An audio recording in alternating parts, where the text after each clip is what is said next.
Situation Room, the only way to start your day.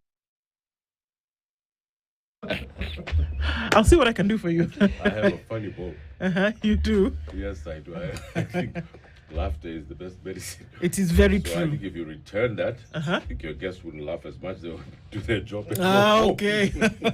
All right, we'll see. We'll take that into under advisement. We're having a conversation this morning, but let's start off with. As I'm just going to welcome you with today's proverb. It'd be. Let him tell you the proverb is. Yeah. Okay. So the proverb comes from Seychelles, the Seychellois people. Yeah, and you talk about the Seychellois people, talk about the economy. The economy is huge because it's being pushed by tourism and fishing. And when you talk about fishing, it's not the kawaida mbuta or tilapia. You talk about tuna fish that comes from that country, as well as offshore accounts also doing well in that country. But let's go to the proverb today. Teamwork works. That's the proverb. How would you interpret it? Teamwork Well, works. I think that the most important element of any organization is teamwork. The most important element about any community is teamwork. The most important thing about a nation state is teamwork. No wonder Seychelles is doing really well because they have teamwork. We have much more tuna than Seychelles. Did you know that? Our continental shelf is one of the richest in Africa. But the Seychelles, I think that's how Seychellois. Seychellois. Oh, okay. I trust Oki to know these things. Yes, they're actually part and parcel of the Kenyan community. They're huge because my Isli here during the 60s. There was multicultural groups here, and the Seychelles have a huge community here. And I think that that's a great term to use. I think it's a perfect term, and Kenya should use it. Teamwork. Yeah. Okay. You know, it actually talks about tuna. I remember there are some tourists who came to the country and they went deep sea fishing. And some of the tuna they were getting, especially just closer to the waters, were the best they said they've ever had. So, yeah, we have tuna. We just don't maximize on it. Indeed.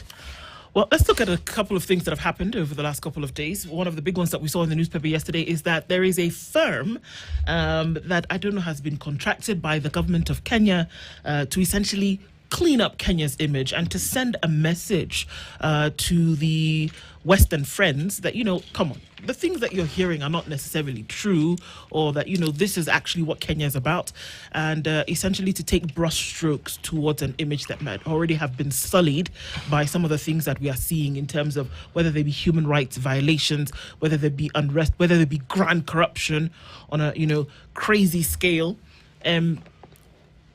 That would mean if you hire a PR firm as an individual or a government, that there's a problem that you're trying to clean up. Is this warranted? Is this where are we at this point looking into something that is needed to happen? The foreign policy of this country is the president's foreign policy. It is perhaps it's the only policy that the president himself thinks about, writes about, and then instructs his Ministry of Foreign Affairs to implement. Now, President Ruto is in a quagmire. And, his quagmire reminds me of that Englishman called Shakespeare. And he wrote a play, I think I remember in school.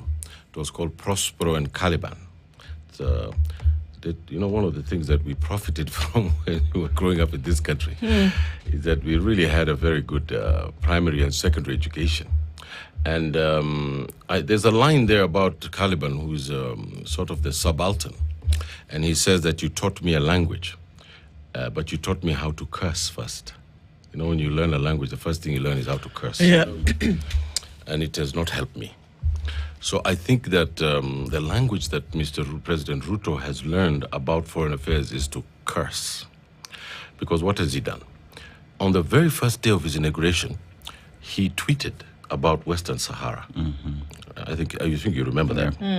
It's a complete diplomatic gaffe. And then President Ruto went on a swashbuckling adventure about the Ukraine. He was trying to please the Western world over Russia. And he said some things that are just not good. I don't want to call them a curse again, but they're not good.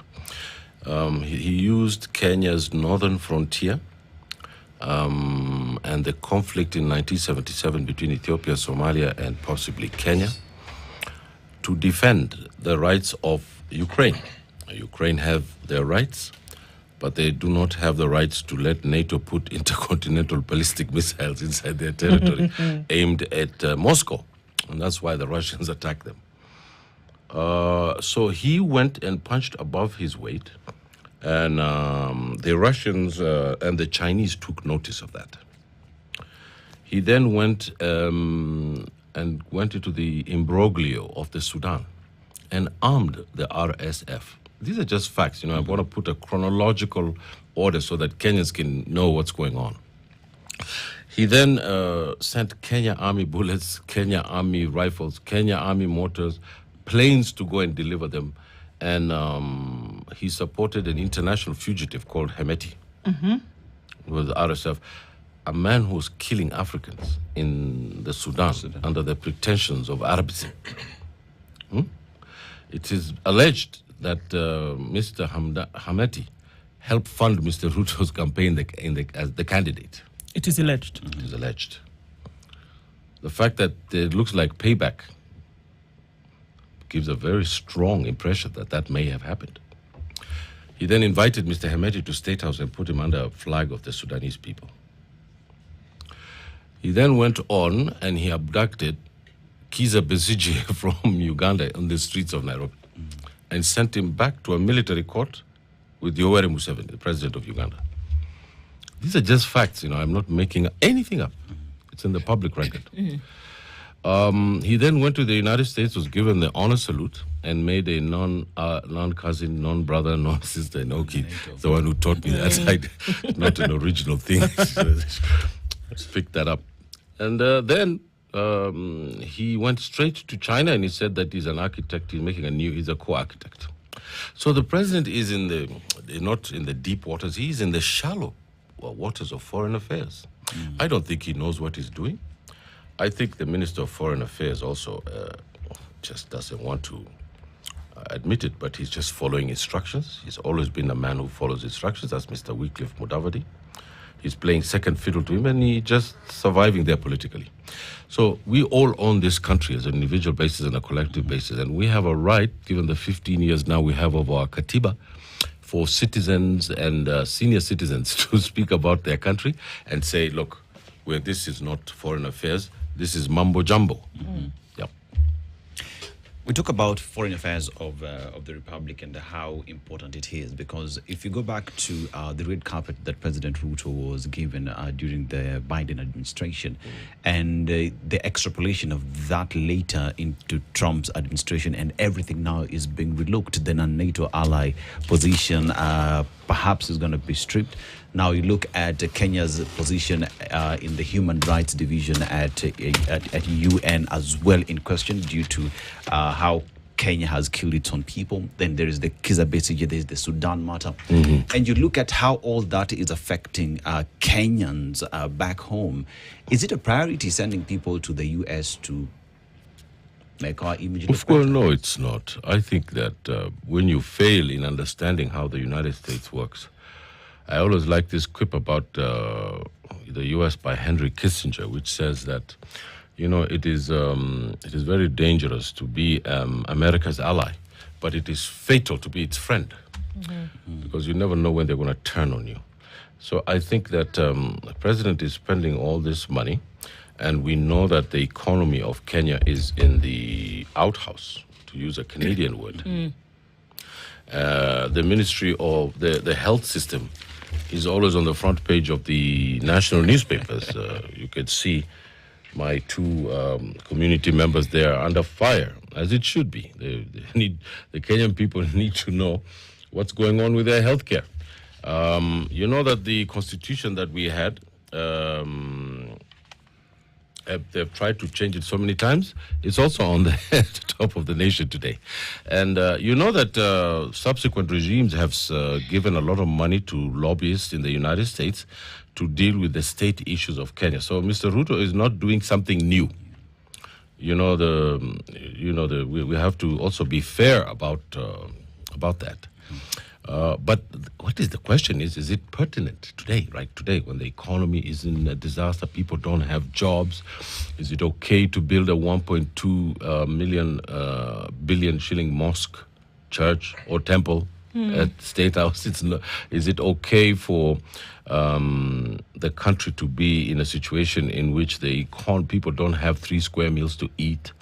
Is it okay for the university fee structure to have failed and then go back to the one that was obtaining before? Is it okay that the people of this country don't have their kids getting milk and food at school, and this administration said that they would? Is it okay that the bottom-up agenda has been turned into an IMF, World Bank trickle down? Trickle down. Remember, it was bottom up. Now it's trickle down. Yeah.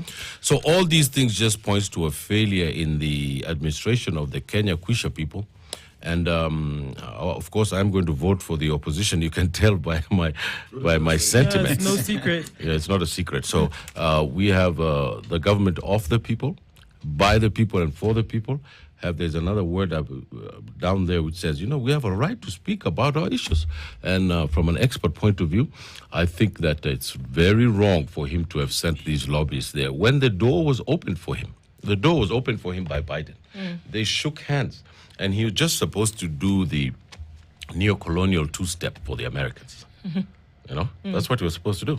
But here we are, Ahmed. And okay, so let's look at some numbers, shall we? Yeah. Because we do have the contract that has then, essentially been signed upon. The amount that we're looking at is $175,000 per month for 12 months in the initial. So if you want to do some math, $175,000, give or take 127 shillings to the dollar, you're at about 22 million shillings that's going to be paid to these lobbyists, to this firm, for the next 12 months at the very least, to get this PR work done. But does this not point to the subservient position that we as African nations continue to take to Western power? Because you're letting them know that you're ready to do anything at the expense of your people to essentially look a certain way before them. Should we still be doing this? Yes, Ruto shook hands with Biden. Was it necessary to be a non-ally member? Cousin, sister, friend?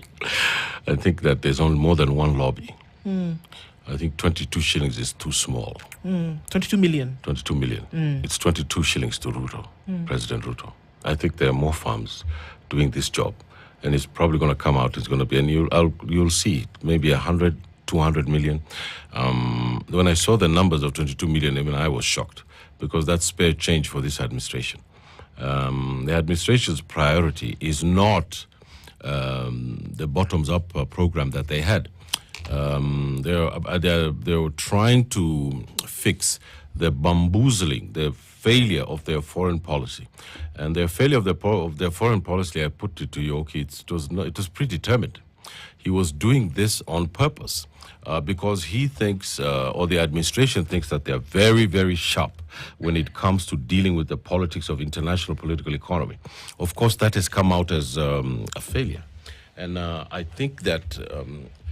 It is really a failure on our part as well. And, the National Assembly hasn't taken the government to task on this, particularly the Foreign Relations Committee. You haven't heard from them speaking about these things, and they're in an independent body. You know that the Senate has been taking bribes. The president has said that, right? 150 million. Compare that to 22 million shillings in... the lobbying. So I think this is a trial balloon. They're sending this out for us to make noise about, and I think there are more sinister things going on with our administration, particularly in the area of health.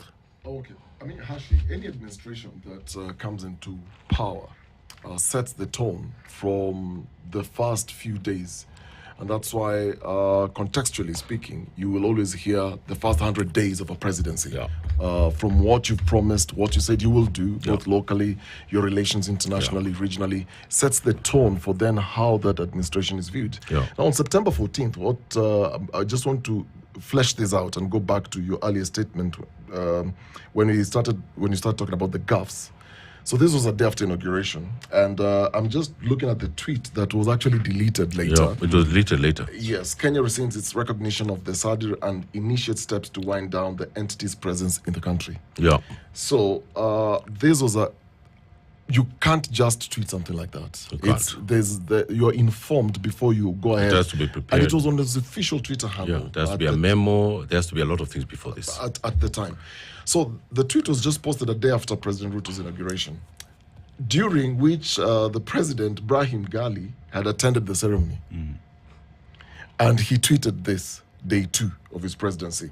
However, less than an hour later, that's when it was deleted. My question is, when you look at these diplomatic gaffes and clarifications, at the time, the deletion triggered confusion because there was nothing official that was said. Are you changing your stand or what is that? You just deleted the tweet.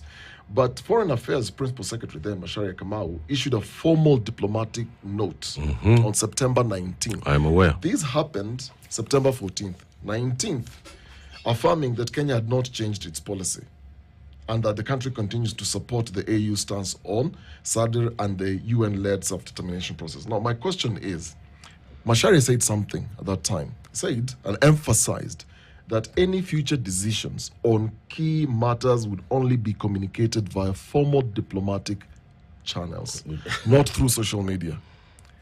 But we've not seen that happen. No, it's not happening. I mean, if we look at that one episode regionally, before we even now flesh this out to go to the United States in terms of just relationships, what is going on?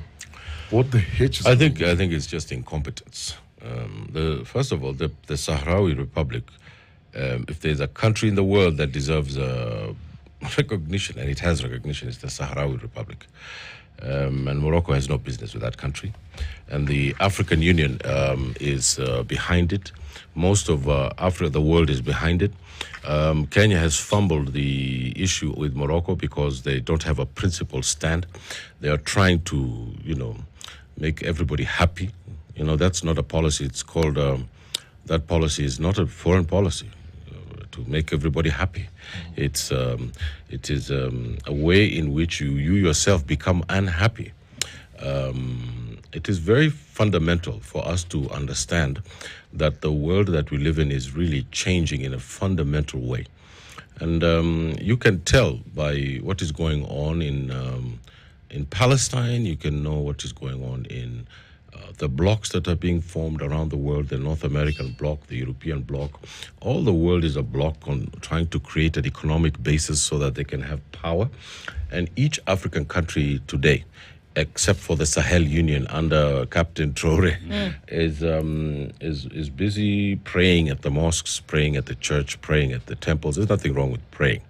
But after you go and pray, you need to go and do political work and form a nation and get the next nation to join you so that you guys can create proper agriculture, proper state institutions, no corruption. It's really nursery school, right? There's nothing rocket science about governance.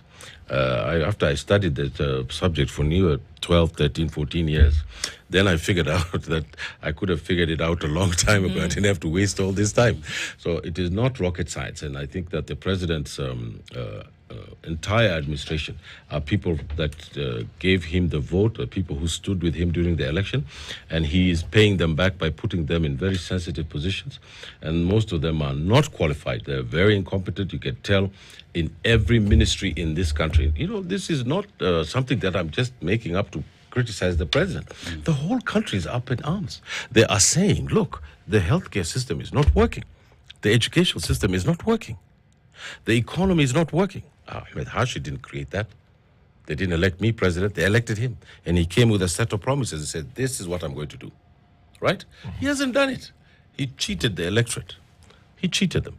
And, the president also, I'm reminded that yesterday was 15 years of Katiba. The president didn't support the the Constitution. You know about that.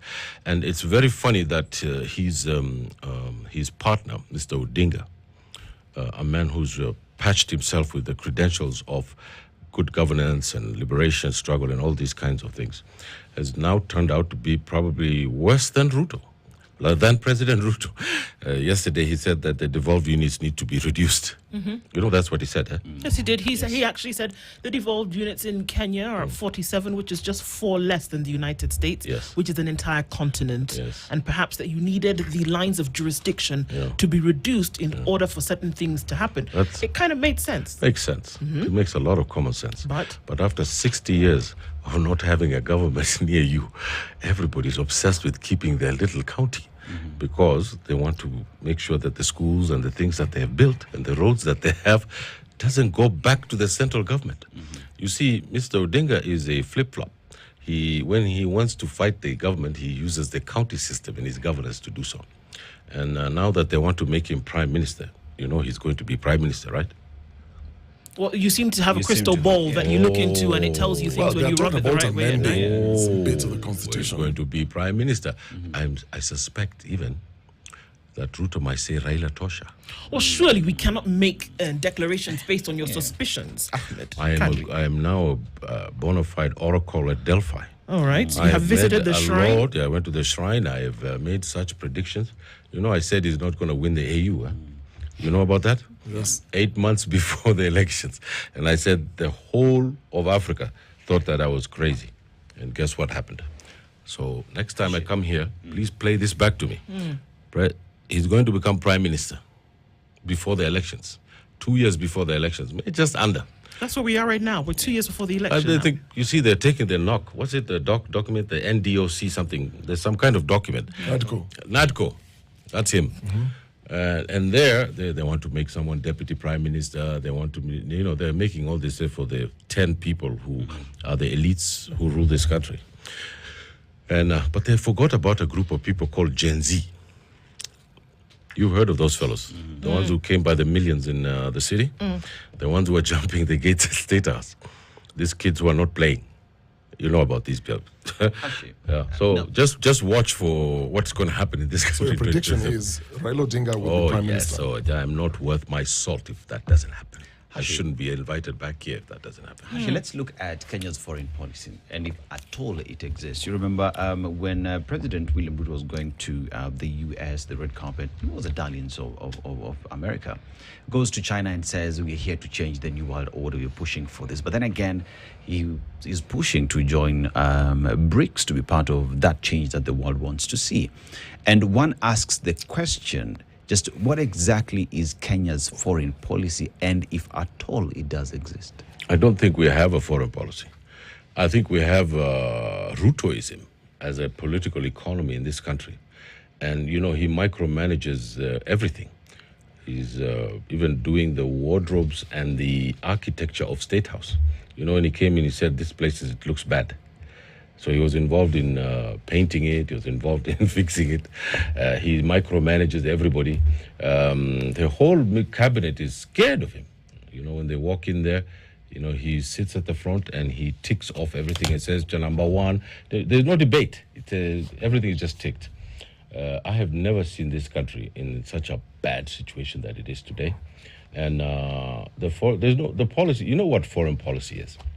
Foreign policy is the expression of your internal policy. It is the expression of your economy, your values, the belief systems that you have, what you want to do with your continent, what you want to do with your region. President keeps fumbling the foreign docket in a way that is just now unacceptable. You see, probably the best, there are 3 foreign ministers that we had in this country that were the best. Number one was a guy called Joseph Murumbi, who was the founding foreign minister. The second one has a very long name. He's from Nyanza. C.W.H. Agwing's Kodek. You know, they named a road after him. Brilliant lawyer. And I must say, Amina Mohammed. I must. It'd be sexist of me to just to not. Yes, they just name these guys and just not name a woman. So she did an amazing job. You know, she practically did the foreign policy around The Hague. and these two guys came back. She rallied the states of Africa. She rallied all the other states, and there was a lot of pressure on the Irish to stop their racist they are not taking Netanyahu to the ICC, and when they did, the prosecutor had a sexual encounter in his office. Encounter, you know what I mean? People who work in offices know about this. So even you guys have a poster there that says, "Did you cheat on me?" Have you seen the poster there? Yes. Yeah, we actually seen it. We tend to work here sometimes. We Muslims don't cheat. We marry another woman. Yes. Okay. We solve that problem that way. Real quick. And So make Hashi, it Very formal. quickly. So Hashi, home. a quick one. Yeah. Let's zoom out. Okay. This foreign policy conversation and how President Ruto then is lobbying and trying to improve ties with the U.S. The story here is it's not just Ruto, and you said he's not. I mean, let's give him credit. It's not the only. He's not the only one who's done this. There are many others who've done this, and there are other politicians who've gone to the United States. Former Deputy President Rigathi Gachagua was just there. Just came back. I think last week. Yeah. But the conversation here is a lot of these political figures going to the U.S. Seeking elective positions, and this is the presidency. Spend hundreds of millions or billions in an attempt to gain favor with the U.S. Yes. For the longest time, every election cycle, there's always this conversation that you need to endear yourself to the U.S. because for some strange reason, I don't know the facts, they end up determining who then becomes president. So if they're supporting Hashi for presidency and they're not supporting Ndu here, chances are that you are going to win. So is the influence of America going to determine the outcome of the 2027 election? I think we should be very clear about what the United States is. It's what is called an empire. A country that wants to is a hegemon, country that controls the political economy of world relations, is the international relations. There is no international relations that other than the United States. For an example, it put a security caveat in the UN Security Council yesterday about famine in Palestine. Even all the Europeans were in the press conference saying that this is not acceptable. These people are dying over there in a way that's unprecedented. The United States, in a callous moment, simply walked away from that and let Israel have its genocide. Now, the way that the international system has been created since the 1945 and a little bit further during the beginning of the Atlantic Charter, is that the United States is got the largest economy. It's bigger than the entire world combined. It's just so huge. People keep saying China is coming up. China's got about 12 trillion in its economy. The United States about 3 times that much. It's about 30. And that's the economy that we speak of. We're not speaking of the gross national product. We're not speaking of the gross domestic product. We're not talking about the kind of investments that the United States has in finance capital around the world. I think that if you put that all together, it's a behemoth. So if you want Kenya to grow by 25% of its economy, it lets in all your coffee, all your tea, everything that you produce and send it to the United States. Kenya's economy will double. They did that to South Korea. They let South Korea develop, they gave them advice, and then they bought all their products as a way of showing North Korea that the communist system was rubbish. The United States has military installations in every country in the world. Not only does it have that, the lingua franca that we use, this language, has been Americanized. It used to be English.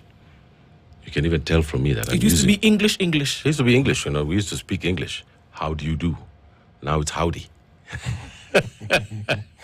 It's Americanized. And if you want to understand a hegemon, it means that the cultural spaces has been dominated by their culture. We watch TikTok, we watch all these movies, we go to eat at restaurants, the hamburgers. This is Kentucky Fried Chicken. All these things are an expression of American hegemony. Therefore, what is important for us is to do something called a counter-hegemony. So we get some kind of space that we don't kowtow to these fellows. And how does that come? It comes from building something called East Africa. If you have 250 million people in East Africa and you are building your cars here, you're building your wardrobes, you're building these clothes, now, what is it that, why do we need to go and get this shirt from China or this one? You can build it here in Nairobi. It's not very hard. We are very exceptionally gifted people, we in Kenya. The largest amount of intellectuals in the United States are Nigerians. Nigeria is not doing so well because it has thousands of PhDs working there. The last one was the one who made COVID. You know, the COVID injection? It's Nigerian. You should Google that. This is stuff I check. So I think that we ought to bring our brain drain back. We need to bring our professionals back. We need to be patriotic about our countries, and we need to lift our countries up, and we need that. We need a political change. We need men and women who are not doing the untouchables. We need men and women who care about their countries. Hashi, allow me to ask you this question, because here we are, we're saying that the world essentially has been Americanized. Yes. Right? Yes. Globalization came in the early 2000s. Yes. And it was giving everybody the idea that we were all connected on a global village in one place or another. It gave the idea, which, as you know, for those of us who studied international relations, as a theory at that time, we were told that this is now the new world order. Yeah. That was great. But again, that we saw that it was a message that was being peddled by those who actually still controlled the space. Now, if you say that, is it necessary? Is it? Really?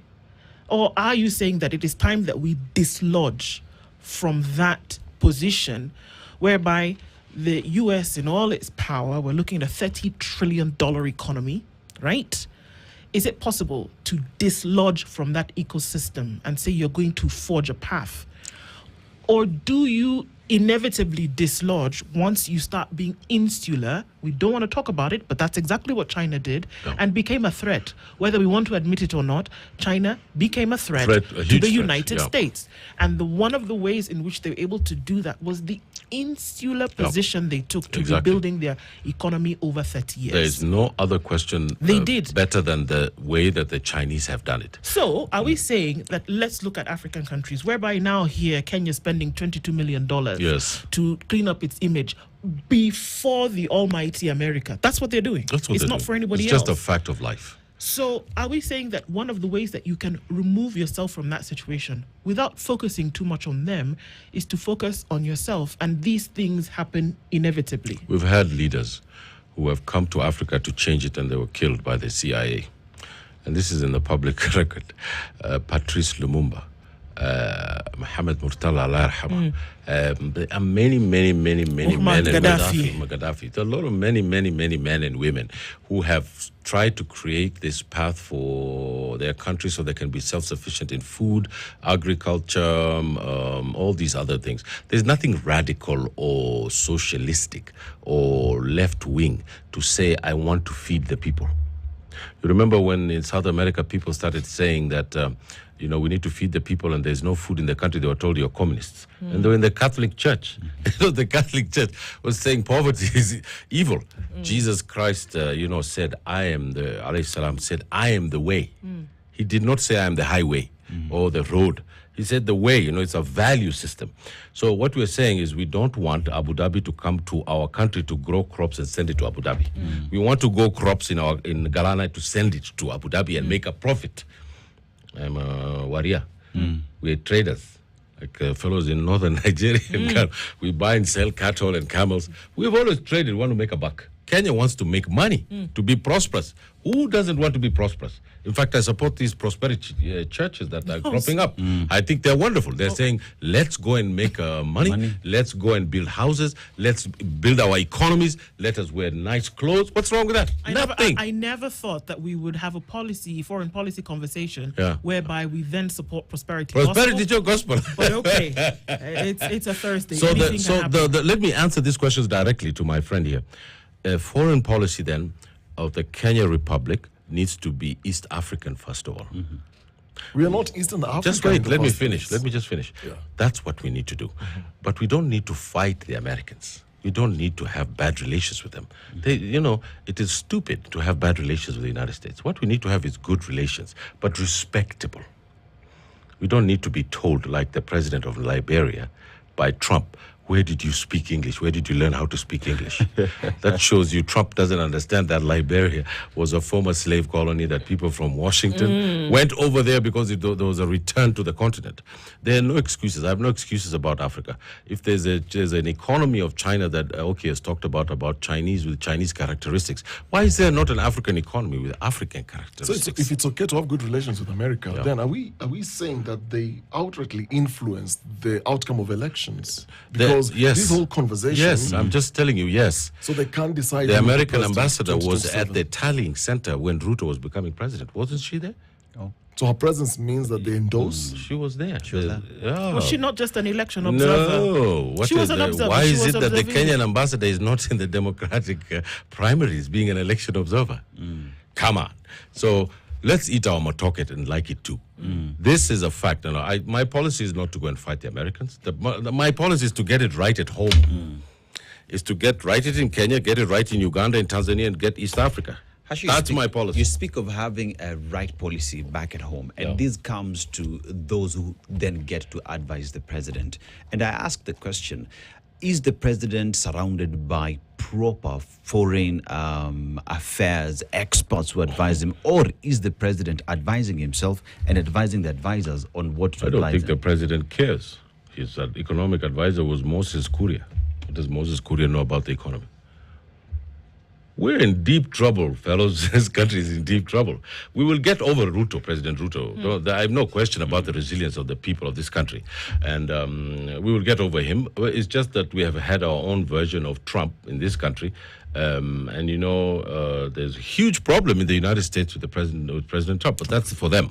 My concern is that we need to get the policy right. And in my view, I have no monopoly on the truth, but in my view and how God made me see things, I feel that it's not right for us to have shrunk the economy by 1/4, and that's the government statistics. It is not right that we name ambassadors, right, who really don't know anything about being an ambassador. Have you looked at the list of the people who are made ambassadors? They have zero experience about diplomacy. Mr. Mudavadi did something good. He put at least nearly 40% of them from the Ministry of Foreign Affairs. Probably, if you look at the names of those people, they have something to do with politics and the constituencies that they come from. So I think that even that is just a question mark on my part, but I really think that for the first time, some of the people inside the Foreign Office have been given these positions. So I'm sorry that my discourse has been gloomy, but I have not really theorized everything. I've really just said these are the facts that are in the public record. What would be the solution? How do we get out of the hole? We need to change the administration and find a better one in the coming elections. And that is our system of government. And once we do that, and I don't have very high confidence in the opposition, by the way. Because these same opposition, you're voting for opposition. Now I'm going to vote for the opposition because it's better than what we have now. Who are the opposition now? The opposition is a motley crew of people who used to be inside before. Oh my goodness. That doesn't give very much hope. It doesn't give us a lot of hope because what we want is new leadership, and the Gen Zs are trying to come out, but they're very young, very inexperienced. It will be very difficult for them to run the system. But we are one thing that I have a lot of faith for is that people have stood for this constitution. The people of this country, they have refused. That's why there's 60 people dead. You knew that there's 60 people who were shot, right? By dint of machine guns. And some have gone to jail. I've been to jail many, many times for my views. It's not a good place to be, I can tell you that. But the thing about it is we have to stand up for our constitution, order, and make sure that the current administration does not bamboozle us into something that we don't know and go into uncharted territory. Then this new bid to amend the constitution, you said you've said it with so much confidence. Oh, I'm saying you know something that we don't, and you've said that Raila Odinga will be prime minister before the election. Oh, yes. He's going to have a deputy. He's not going to go into an elections unless there's Nusu Mkate for ODM. So how will they create that provision? It does not exist in the constitution. They're going to go to the MCAs, the MCAs. They're all going to stamp it. Then they're going to go to the governors. They're going to say, this is the way to save the country. Then they're going to bring it to the National Assembly. The National Assembly is going to stamp it.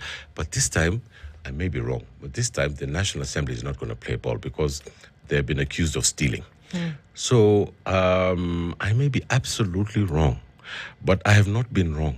And you can ask Debal Ainer on the phone and tell him how many times I predicted the coups in the Sahel 3 months before. I predicted Mugabe's downfall 6 months ahead of his coup.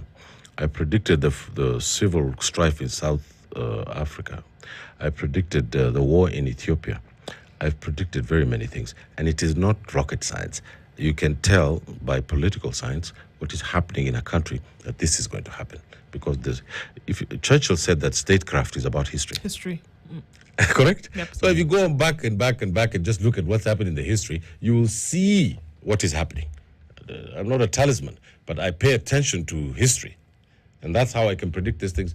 Mr. Odinga is not going to go and support Mr. Ruto without either him or someone that he wants to be made prime minister in this country. Well, neither can you go forward without taking a look back and see what has happened historically to say, well, based on this definitely wouldn't work. Yeah. And this is the direction that you should take. Whether you're talking about an economy, whether you're talking about foreign relations, whether you're talking about foreign policy. We do have countries on this planet whose foreign policy, give or take, remains a certain way. You have the pacifists in Japan, you have the neutrals in Switzerland, you have the economists in the US, that the American economy will be front and center of everything, and that you started with Reaganomics, where you're looking at capitalism taking the center stage. You don't have a direct deviation from American foreign policy with Trump, except that he's come in with nationalism, which has taken center stage, where we say, make America great again. But at the end of the day, the capitalist outlook still remains where they are. We've had questions about what Kenyan foreign policy is. When we looked at Libya under the days of Gaddafi, it was very clear. What the policy was for the country is that they wanted Libya and Libyans to be successful economically, and that they were going to do whatever they could with whatever they had to make it work. In the craft of a foreign policy, new administrations come in and they carry on with a policy. Correct. Would it make sense to say that Kenya's foreign policy is to be in the good books of the global leaders? Regardless of what the case may be. Is that the position that Kenya has taken? Regardless of what is happening back home? Kenya has always taken the position of being pro-West. From the day of Kenyatta, Moi, Kibaki, nothing has changed under Ruto. We are an outpost with a flag of the former British Empire, now under an American empire. The United States is going to invade Venezuela in a month. You know that, right? They're going to go and do regime change. They've said it. They're going to do it. They've been doing regime change everywhere. And I think that this Kenya has always played it safe. Always a beacon of, this beacon of stability discourse, beacon of regionalism. All this conservatism is inborn from us. Kenyans are deeply conservative people, and they never want to rock the boat. But for the first time in our history, we have a group of young people who have decided that this is going to change, and they make up 75% of the electorate. 75% of it, maybe more.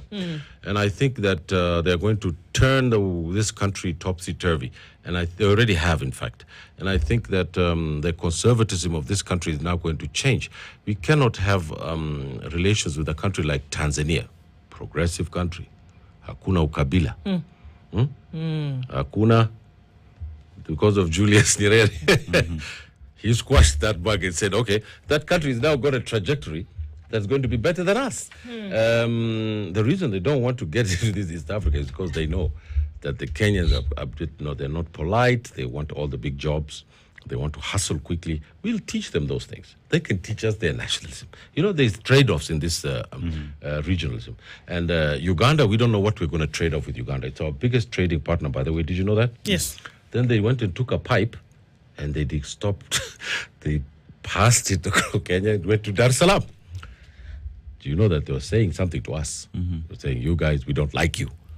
Otherwise, would have put that pipe nicely to Mombasa port. Connecting to Kenya. To Kenya. But you see, it doesn't matter. What we need to do is to make a little pipe back to Dar es Salaam from this one to Kenya. and we can become one country. We were one country. Before we was all split up. I have to ask you this question, even when we're running down the clock. Is it possible to polish an image if you've not worked on the inside? We talk about the East Africa community, and I always say, well, you form a sports team. Each player must be at their optimum in order to form the team. That is what the proverb was. What was it? Teamwork works. But you have to come as a solid unit to come to the rest of the table. You're very right, okay. You're absolutely right. Can you polish an image No. without sorting the inside out? We need a set of values that says this is who we are, this is where we want to go, and this is how we want to become. And at the center of it must be Africa. Nothing more, nothing less. And we have to start with East Africa. This country, this continent is the richest in the world. It has got the most smartest people in the world. Civilization started here under Imhotep and those pyramids that black people built. And then something happened after that. People started coming to take our people and sending them as slaves. And then that's how the economic system in the world was built. And now what we want is to say we want it back. We want to do our things our own way. We want to be independent and dignified, and we don't want to be told what to do and when to do it and how to do it.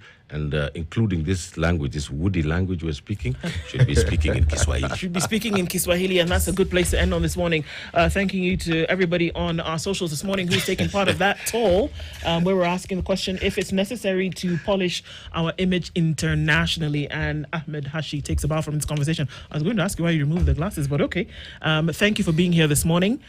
We continue with our conversations. My dating life has gone very up since I came to this show. Bas, you never know. By the next time you come, you could be married. Spice FM. You did a good job. It's 8 a.m. You know, let me tell you before I go. Yes. It's important for Kenyans to be told things in a way that is funny, that makes them smile, because the message will go inside their heads. If you come here with a serious look and a suit, Kenyans will not listen to you. Kenyans want to hear things differently. They don't want to hear things like the headmaster used to do it. We need to change. We need to change. There you go. Ahmed Ashi, thank you so much for being here this morning. Again, it's 8 a.m. Next time when you put your cow. This is the Situation Room, the only way to start your day.